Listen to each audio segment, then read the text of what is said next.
Hello everyone. आज polity की series का नेक्स्ट लेक्चर डिस्कस करेंगे। जैसा कि हम फंडामेंटल राइट्स को स्टार्ट कर चुके हैं, ये सेवेंथ चैप्टर है हमारे पॉलिटी की सीरीज का। देखो, लक्ष्मीकांत कवर कर रहे हैं, सेवेंथ चैप्टर में पहुंच गए हैं। इस तरह धीरे धीरे हम बिल्कुल एंड कर देंगे। तो सेवेंथ चैप्टर में जो है ये लेक्चर डिस्कस करेगा second part of fundamental right. पहले हमने इससे पहले फंडामेंटल राइट्स का ओवरव्यू लिया, किस आर्टिकल में क्या प्रोविजन है ये देखा। आज आर्टिकल 20 के बारे में डिस्कस करेंगे, 22 के बारे में देखेंगे। ठीक है, किस तरह से सर्टेन राइट्स हैं in cases of conviction of offences, ये सब देखेंगे। और देखेंगे कि फंडामेंटल राइट्स जो है फीचर्स क्या हैं इसके। ठीक है, इसमें देखेंगे कि किस तरह से सिटीजन्स को और नॉन सिटीजन्स को राइट है। एग्जाम्पल देखेंगे, क्योंकि एग्जाम्पल से कोई नहीं समझाता है। सब लोग बहुत तेजी से चीजें खत्म करते हैं ताकि उनके आप फ्री के इनिशिएटिव को छोड़कर मोल का इनिशिएटिव लो। ठीक है, आगे देखेंगे कि किस तरह से ये राइट कुछ एब्सोल्यूट नहीं है, जस्टिसिएबल हैं। और आगे देखने के बाद इसमें नेक्स्ट डिस्कस करेंगे कि प्राइवेट इंडिविजुअल और कंपनीज को क्या राइट है। तो फर्स्ट ऑफ ऑल हम आर्टिकल 20 को देख लेते हैं। देखो, आर्टिकल 20 जो बात करता है वो किसके रिस्पेक्ट में करता है? Conviction for offences. मतलब कि आपके पास कोई केस आया, तो उससे रिलेटेड, कन्विक्शन से रिलेटेड क्या आपके पास कौन कौन से राइट होंगे। किस तरह से आपको कोई ऑफेंस आपने कमिट नहीं किया है, तो आप कहाँ जा सकते हैं। किस तरह से कोई लॉ पास नहीं हुआ है और वो बैन कर देता है, उस केस में क्या कर सकते हैं। तो बहुत सी ऐसी चीजें हैं जो इसमें देखेंगे हम। मेरे चैनल को सब्सक्राइब, लाइक, शेयर और कमेंट जरूर करें ताकि लोगों तक ये पहुंच पाए। तो इसमें तीन इंपॉर्टेंट सेफगार्ड दिए गए हैं इंडिविजुअल्स को कन्विक्शन फॉर ऑफेंसेस, जैसे no ex post facto law. ये सब चीजें बहुत ही, देखो ये आर्टिकल 20 और 22 में पहले इसलिए डिस्कस कर रहा हूँ, यूपीएससी इजी क्वेश्चन अब नहीं पूछती बच्चों की तरह। पहली इंपॉर्टेंट चीज। दूसरी इंपॉर्टेंट चीज, 20 और 22 में कंफ्यूजन बना रहता है कि 20 आर्टिकल क्या कहता है, आर्टिकल 22 क्या कहता है। तो आर्टिकल 20 जो है protection in respect of conviction for offences, मतलब कोई ऑफेंस किसी ने कर दिया है तो उससे रिलेटेड कब पुलिस के द्वारा उसको गिरफ्तार किया जाएगा, और गिरफ्तार करना चाहिए था या नहीं करना चाहिए था, ये जुडिशरी डिसाइड करेगी। तो तीन सेफगार्ड यहाँ दिए गए हैं। पहले सेफगार्ड में बताया है no ex post facto law. मतलब क्या है कि अगर मान लो आपने कोई क्रिप्टो करेंसी में इन्वेस्ट किया, 2020 से आप लगातार इन्वेस्ट कर रहे हो, जम के करोड़ों रुपए आपने इन्वेस्ट कर दिए 25 तक। 25 में आकर गवर्नमेंट ने क्या कर दिया कि आपकी क्रिप्टो करेंसी के क्या है, बैन लगा दिया। मतलब गवर्नमेंट ने लॉ पास कर दिया और लॉ में कहा गया कि इंडिया में क्रिप्टो करेंसी अब अलाउ नहीं होगी और ये एक ऑफेंस होगा और आपको उस ऑफेंस के तहत गिरफ्तार किया जाएगा। मगर क्या है, क्या पुलिस उसे गिरफ्तार कर लेगी तो सजा होगी? नहीं, बिल्कुल नहीं होगी, क्योंकि ये एक्स पोस्ट फैक्टो लॉ है। मतलब कि आपने लॉ जब बनाया है जब बच्चा या कोई पर्सन क्रिप्टो करेंसी खरीद चुका है। तो यहाँ पर यही बात की गई है, no person can be punished for an act which was not an offence when committed. जब उसको हमने एक्ट किया, जब कोई कोई भी वो मतलब गुनाह नहीं था, मीन्स टू से वो क्राइम नहीं था, ये बात की गई यहाँ पर। तो क्रिप्टो करेंसी का ये बेस्ट एग्जांपल है, मगर अभी भी इंडिया में क्रिप्टो करेंसी पार्शियली बैन है, कंप्लीटली बैन नहीं है, आप ये याद रखना। दूसरा इंपॉर्टेंट चीज, दूसरी इंपॉर्टेंट चीज, तीन चीजों में से तीन जो सेफगार्ड दिए गए हैं इंडिविजुअल्स को, उसमें से दूसरी इंपॉर्टेंट चीज क्या है? No double jeopardy. इसका क्या मतलब है कि मतलब सेम ऑफेंस के लिए आपको एक से ज्यादा बार सजा नहीं हो सकती। मान लो किसी के ऊपर टैक्स लगता है और उसने टैक्स को इवेड कर दिया, मतलब इवेजन कर दिया, टैक्स को ना दिया और कह दिया गवर्नमेंट से मेरी इतनी इनकम नहीं है, मगर जब गवर्नमेंट ने ये सर्च किया तो उसकी इनकम निकली और उसको सजा मिली। मगर अब कहें कि आपको दूसरे लॉ के तहत इसमें सजा मिलेगी, नहीं। एक बार सजा मिल गई किसी लॉ के अंदर तो दोबारा से सजा नहीं मिलेगी। आपने मर्डर कर दिया, आपने दोबारा से मर्डर कर दिया, तो आपको क्या सजा मिलेगी? भाई मिलेगी। मर्डर एक बहुत ऐसा ऑफेंस है जो ह्यूमन की डिग्निटी को बहुत ज्यादा लॉस पहुंचाता है। तो मर्डर क्या है कि आप ये मर्डर के केस में नहीं लागू होगा, आप याद रखना। मर्डर के केस में ये लागू नहीं होगा, डबल ट्रिपल मर्डर करते जा रहे हो। नहीं, टैक्स इवेजन किया है तो आपने एक बार टैक्स इवेजन किया है तो एक ही बार सजा मिलेगी, आपको दो बार सजा नहीं मिल सकती। तीसरी इंपॉर्टेंट चीज हम देखेंगे, नो सेल्फ इंक्रिमेशन। मतलब आप विटनेस नहीं बन सकते अगेंस्ट हिमसेल्फ। जैसे मान लो पुलिस ने आपको पुलिस कस्टडी में रखा, अब पुलिस कह रही है ये जुर्म कबूल करो, और तुम्हें कबूल करना पड़ेगा, बोलना पड़ेगा, ना तो आपके कोड़े पड़ेंगे। नहीं, उस टाइम पर पुलिस का ये हक नहीं है, आप शांति से बैठ सकते हैं। मगर क्या हुआ, सुप्रीम कोर्ट ने स्टेट ऑफ बॉम्बे वर्सेस काथी कालू ओघड़ करके एक केस हुआ 1961 में, उसमें कह दिया कि फिंगरप्रिंट्स आप ले सकते हो, डीएनए सैंपल ले सकते हो, और यहाँ तक कि हैंड राइटिंग के भी सैंपल लिए जा सकते हैं। मतलब आप खुद के खिलाफ कोई गवाही नहीं दे सकते। ठीक है, ये चीज यहाँ पर बताई गई है, ये चीज आपको पता होना चाहिए। तो मैंने यहाँ पर तीन चीजें आपको बताई कि इंडिविजुअल्स को तीन सेफगार्ड कौन कौन से हैं। पहला, no ex post facto law, ठीक है, जिसमें ये बताया गया कि किस तरह से क्रिप्टो करेंसीज जो है, अगर लॉ क्रिप्टो करेंसी आने के बाद बना है बैन करने पर, सजा है अगर आप क्रिप्टो करेंसी में इन्वेस्टमेंट करते हैं तो उस टाइम आपको सजा नहीं मिलेगी, तो ये कहलाता no ex post facto law. दूसरा, डबल ज्योपर्डी, मतलब एक जो सजा की है, टैक्स इवेजन का एग्जांपल हमने यहाँ लिया, तो आपको सजा मिल चुकी है एक लॉ में, अब दूसरा लॉ गवर्नमेंट ने पास कर दिया या दूसरा लॉ भी है टैक्स से रिलेटेड, तो आपको उसमें सजा नहीं मिल सकती।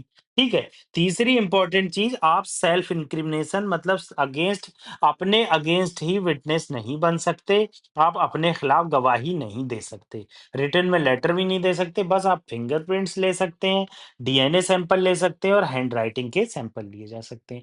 तो ये तीन इंपॉर्टेंट चीज आर्टिकल 20 में आपको याद रखना है। अगला आर्टिकल है protection of right in certain cases.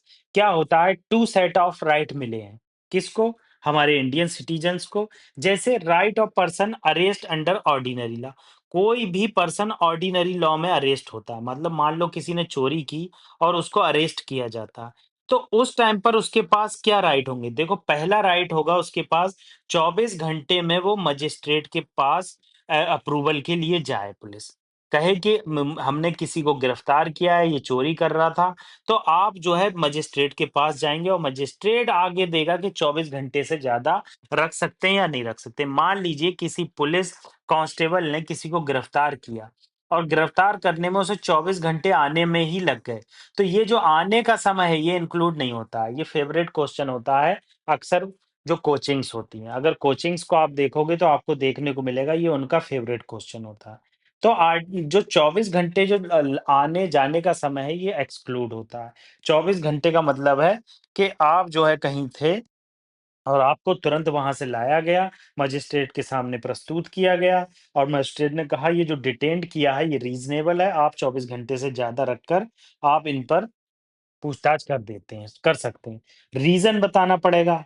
क्या है, ऑर्डिनरी लॉ के केस में क्यों चोरी, किस आरोप में आप मुझे ले जा रहे हैं? ऐसे नहीं ले जा सकते। और कंसल्ट करने का अधिकार है, लॉयर कहेगा कि हम मैं लॉयर को अपने बुलाना चाहता हूँ, उससे पहले कुछ नहीं बोलना चाहता हूँ, तो ये। तो right of person arrested under ordinary law, ordinary law के केस में कि किस तरह से अरेस्ट होगा। देखो यहाँ एग्जाम्पल भी दिया है कि मजिस्ट्रेट के 24 घंटे आपको प्रस्तुत करना पड़ेगा और डिटेंशन के लिए इलीगली आपको डिटेन नहीं किया जा सकता। ठीक है, अगली प्रिवेंटिव केस आता है, ये यूपीएससी का फेवरेट टॉपिक है भाई, याद रखना, और कोचिंग इंस्टीट्यूट का भी ये फेवरेट टॉपिक है। प्रिवेंटिव डिटेंशन क्या होता है, जैसे क्या होता है कि हमारे कॉन्स्टिट्यूशन में कुछ चीजें प्रोवाइड है इनडायरेक्टली, तो पार्लियामेंट क्या है, प्रिवेंटिव डिटेंशन से रिलेटेड लॉ बना सकती है। जैसे क्या हुआ, दिल्ली में दंगा होने के आसार लगे, तो क्या करेगी, मान लो दिल्ली में चुनाव होने वाले हैं, दंगा छोड़ो, तो पता चला ए नाम का पर्सन दंगा करा सकता है, तो गवर्नमेंट पार्लियामेंट के पास एक लॉ है प्रिवेंटिव डिटेंशन से रिलेटेड, तो वो किसी को परमानेंट सॉरी एडवांस में किसी को गिरफ्तार कर सकती है 3 महीने के लिए। ठीक है, 3 महीने के लिए गिरफ्तार किया जा सकता है। अब कह रही है गवर्नमेंट इसे आगे भी हमें इससे खतरा है बहुत ज़्यादा, हम इसे 3 महीने से बियॉन्ड गिरफ्तार करना चाहते हैं। तो आपको एक एडवाइज़री बोर्ड बनाना पड़ेगा जिसमें हाई कोर्ट के जजेस होंगे और ये हाई कोर्ट के जजेस डिसाइड करेंगे कि 3 महीने से बियॉन्ड आप गिरफ्तार कर सकते हो या नहीं कर सकते हो। तो ये जो बोर्ड बनाता है स्टेट गवर्नमेंट बनाती है, ठीक है? तो ये इम्पोर्टेंट चीज़ है। जैसे एडीएम जबलपुर का केस देखोगे तो 1976 में क्या है, लोगों को इंदिरा गांधी ने बहुत सारे पॉलिटिशियन को प्रिवेंटिव डिटेंशन में गिरफ्तार करवाया था। तो इसे ये एक मिसयूज़ बताया था, ठीक है? प्रिवेंटिव डिटेंशन जो गिरफ्तार होता है इसमें नेशनल सिक्योरिटी एक्ट है 1980 का ये यूज़ होता है और स्मगलिंग के लिए रिलेटेड ये कॉफ पोसा एक्ट है, ठीक है? तो ये 2 एक्ट हैं। ठीक है, तो हमने यहाँ क्या जाना आर्टिकल 20 के बारे में जाना कि arbitrary state action in criminal law के केस में किस तरह से प्रोटेक्ट किया जा सकता है सिटीजन को और 22 में इंडिविजुअल लिबर्टी और स्टेट की सिक्योरिटी में किस तरह से कंपेयर किया जा सकता है। ठीक है, मैंने आपको ये सारी चीज़ें बता दी। अब नेक्स्ट टॉपिक हम डिस्कस करेंगे फीचर्स ऑफ फंडामेंटल राइट। ये पॉलिटी का फंडामेंटल राइट का एक टॉपिक है, ये हमने पेज पॉलिटी की लक्ष्मीकांत से लिया। ठीक है? तो इसमें इम्पोर्टेंट चीज़ क्या है? पहला एक जो पॉइंट ये कह रहा है, कुछ जो राइट्स हैं वो केवल सिटीज़न्स को हैं। ये पहले भी हमने पढ़ा है पिछले लेक्चर में। और जो अदर राइट्स हैं वो ऑल पर्सन्स को हैं मतलब सिटीज़न्स को भी और फॉरेनर्स को। यहाँ देख लेते हैं ये। कह रहा है some rights available only to citizens some all person. देखो जैसे फंडामेंटल राइट 15 है, 16 है, 19 है, 29 है, 30 है, ये केवल इंडियन सिटीजन्स के लिए हैं। क्योंकि इसमें वोटिंग्स के राइट भी आते हैं, इसमें गवर्नमेंट की जॉब की राइट्स भी आते हैं, ठीक है? सिटीजनशिप के भी राइट्स आते हैं, रेजिडेंस के भी राइट आते हैं। तो ये केवल सिटीजन्स को है। अदर लॉ अदर आर्टिकल जैसे आर्टिकल 21 सभी को है, right to life with dignity. तो अगर ओनली सिटीजन्स के आर्टिकल देखेंगे तो राइट टू वोट हो गया, फ्रीडम ऑफ स्पीच हो गया जो 19 में दिया गया है। फॉरेनर्स को ये राइट नहीं है। जबकि राइट टू इक्वलिटी सबके लिए मेनका गांधी केस में आप विदेश जा सकते हो, आपको विदेश जाने से नहीं रोका जा सकता। ठीक है? राइट टू लाइफ आर्टिकल 21 सबके लिए है। अब आप दूसरी इंपॉर्टेंट चीज़ देखोगे, दूसरा पॉइंट यहाँ क्या बताया गया है? They are not absolute but qualified मतलब क्या है फंडामेंटल राइट्स जो हैं वो एब्सोल्यूट नहीं है। आपको ये चीज़ पता होना चाहिए, जो फंडामेंटल राइट्स हैं, वो क्या है कि रीज़नेबल रेस्ट्रिक्शन है उनके ऊपर। अब भाई right to freedom of speech है, तो फ्रीडम ऑफ स्पीच में आप कुछ भी नहीं बोल सकते भाई। फ्रीडम ऑफ स्पीच का मतलब है कि आपको ये राइट्स मिले हैं कि आप अच्छे से राइटिंग कर सकें गवर्नमेंट के खिलाफ। डिग्निटी के साथ, अच्छे से प्रोटेस्ट कर सकें, ठीक है? डिग्निटी के साथ। ये मतलब नहीं है आप किसी को चौराहे पे खड़े होकर गाली दे सकते हैं, ये बिल्कुल नहीं है। फ्रीडम ऑफ स्पीच का मतलब रेस्ट्रिक्शन है। तो यहाँ पर दूसरे पॉइंट में बताया गया है कि ये राइट एब्सोल्यूट नहीं है। ये राइट जो है सोसाइटी को आगे बढ़ने के लिए प्रोत्साहन देते हैं और रीज़नेबल रेस्ट्रिक्शन है। यहाँ पर यही बात की गई है कि किस तरह से ये रीज़नेबल रेस्ट्रिक्शन है, जैसे फ्रीडम ऑफ स्पीच की बात बताई गई है। सुप्रीम कोर्ट ने स्ट्रक डाउन कर दिया सेक्शन 60 ए को आईटी एक्ट। आईटी एक्ट में क्या था एक इसके अंदर प्रोविजन था related to restriction reasonable restriction मतलब क्या है स्टेट क्या है लोगों के ट्विटर अकाउंट पर रोक लगाता था बहुत सारी चीजों में जैसे आप किसी गवर्नमेंट के लीडर को बुराई कर रहे हैं, तो आपको क्या है गवर्नमेंट जेल में डाल देती थी। तो गवर्नमेंट ने कहा सॉरी सुप्रीम कोर्ट ने कहा ये आपका गलत सेक्शन है, इसको बिल्कुल नल एंड वॉइड कर दीजिए। क्रिटिक्स करने का अधिकार है। ठीक है? जैसे राइट टू मूवमेंट है। राइट टू मूवमेंट में रीजनेबल रेस्ट्रिक्शन क्या हो गई? कोविड-19 में लॉकडाउन लगा दिया गवर्नमेंट ने, तो फ्रीडम ऑफ मूवमेंट आपकी यहाँ रुक गई। तो ये चीज़ हो गई। नेक्स्ट पॉइंट क्या बताया गया है? नेक्स्ट पॉइंट में अगर आप देखोगे, तो ये जो अवेलेबल अगेंस्ट क्या है जो ये राइट्स हैं, ये लोगों को क्यों दिए गए हैं? ये राइट्स इसलिए दिए गए हैं, जो लोग जो लोग अपनी ग्रोथ करना चाहते हैं, बिज़नेस करना चाहते हैं, एसोसिएशन बनाना चाहते हैं, वो ईज़िली बना सकें। ऐसा ना हो गवर्नमेंट अपने अपोजिशन के मेंबर को गिरफ्तार करने लगे। तो ये क्या है प्राइवेट इंडिविजुअल्स को क्या है राइट्स देता है। तो यहाँ पर ये चीज़ यहाँ देखो बताई गई है। अगेंस्ट द स्टेट क्या बताया गया? आर्टिकल 21 डिग्निटी का अधिकार देता है। अनटचेबिलिटी, भाई अनटचेबिलिटी को आप खत्म करो। इसके लिए लॉ लेकर आओ, ह्यूमन ट्रैफिकिंग के लिए लॉ लेकर आओ। तो यहाँ पर ये सारी चीज़ें बताई गई। तो मैंने आपको ये सारी चीज़ें बताई। कोई भी दिक्कत है आप कमेंट बॉक्स में बताइए। हमारे टेलीग्राम चैनल पे आइए, इंस्टाग्राम चैनल पे आइए और हमारे फीडबैक आईएएस एक चैनल स्टार्ट किया है हमने दूसरा, जो करंट अफेयर और अदर एथिक्स से रिलेटेड टॉपिक डिस्कस करता है। वहाँ पर भी आप हमारे चैनल को जॉइन कर सकते हैं। मेरे चैनल को सब्सक्राइब, लाइक, शेयर और कमेंट ज़रूर कीजिए। इससे क्या होगा, ये उन लोगों की ज़रूरतों को पूरा करेगा जो लोग सब्सक्राइब नहीं कर पाते, मतलब न्यूज़पेपर्स को, और जिनके पास इतने रिसोर्सेज़ नहीं होते। Thank you very much. Revision is the key of success. जितनी ज़्यादा रिवीजन उतनी करीब सक्सेस।